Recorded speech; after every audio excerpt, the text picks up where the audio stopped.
In this video, I'm going to show you how to replace your hood strut support on your Acura MDX. It's located under the hood. Let's get started.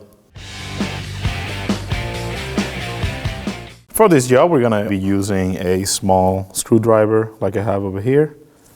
To keep in mind, because we're going to be taking this off, we're going to have to prop the hood with something else. In this case, I'm going to use this bar.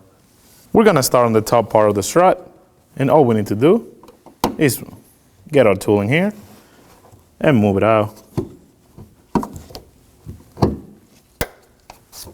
As you do that, like I mentioned before, you're going to want to prop the hood.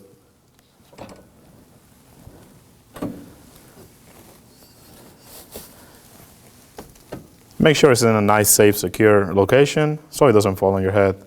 Now that we have the top part off, we're going to move on to the bottom, and it's going to be the same process. And there you go. Starting at the bottom, remembering the shock part goes to the bottom, we're going to just clip it into place. Make sure you hear that click. Make sure you hold the hood, remove the prop, and make sure it clicks into place.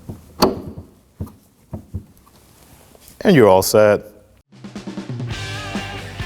When only the best will do, demand TRQ. The only company that lets you view before you do. TRQ is committed to offering the highest quality aftermarket auto parts that are engineered for peace of mind. Thanks for using and viewing with TRQ.